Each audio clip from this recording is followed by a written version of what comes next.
Is it good? Can you see it from that angle? Yeah. Is it good? Okay, y'all, we're about 6 hours in at this point. We're not seeing any kind of major wear. We've pushed these nets farther than they would ever be pushed in a real life scenario, but we just want to keep pushing and see how far we can go. We actually have, our crew has a whole trailer full of freshly torn off shingles with all the nails from 2 of their previous jobs. So we're gonna slide all that down this current net and see how far we can push it.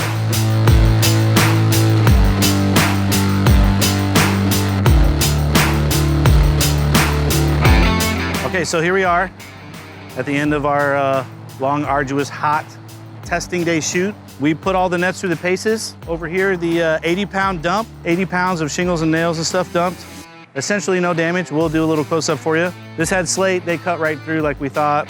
No bueno on slates. This one right here had the 50-pound dump. The 2 holes that you see here are actually from the end of the day when we decided to dump all these shingles down these 2 chutes to just see how much they could take before they just fell apart. The next one over there, that was the 30-pound dump, I think. And then we had a couple of the specialty dumps. Yeah, they honestly performed a lot better than I thought they would, even after we've been testing them in the field for 2 years. We just never tested them this hard. I want to clarify, what they're not designed to do is carry large loads of weight at one time or have all the shingles dumped onto them in any way, shape, or form. We did that today just to see if we could wear them out. But in our design for the system, it's catching accidental things that fall off of the roof and the regular trash that migrates off. It's not meant to catch your tear off. So if you're trying to find something to catch your tear off, this is not it. There's not anything that's really built for that. A trailer, really, that's what you need to catch your tear off. Our ground nets can handle it if you're throwing out onto it, but our vertical nets, we call them our shoot nets, they're not designed to hold that weight. The poles that they come with are flexible so that you can use them kind of nimbly around the house and kind of wedge them into places you need them. And they absorb a shock. If you did accidentally drop a big bundle of shingles or a big pile of torn off shingles, it would absorb it, and you can tell from the test it would do fine with a couple of those things, but it's definitely not meant to throw all of your tear off onto any one net or any one area of a net.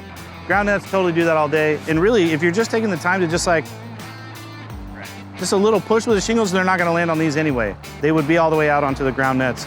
But there are some people that have that tear up where they kind of scrape from the top and it all piles up at the bottom and they just like kick it off the side of the house. I don't understand why you would do that. It creates so much more work for yourself. But this system is not designed to handle, 5, 10, 15 squares at a time just sitting on it. It definitely won't handle that. We put this drop cloth here for this purpose. If you look in here, there's really not granules in here.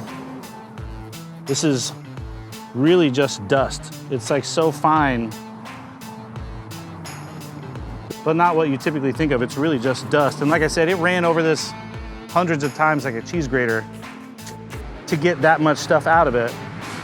And so if you had this up over a flower bed or a sidewalk or someone's porch and you just used it regularly, I mean, there would be such a minuscule amount, just a small percentage of what you see here might actually come through the net. But you can walk up and down this whole thing, and outside of wherever there might be a tear, there's really no granules. It's just the dust of the shingle getting shredded across the surface. If it had been a new bundle of shingles every time over here, I don't think there'd probably be very much of anything under here.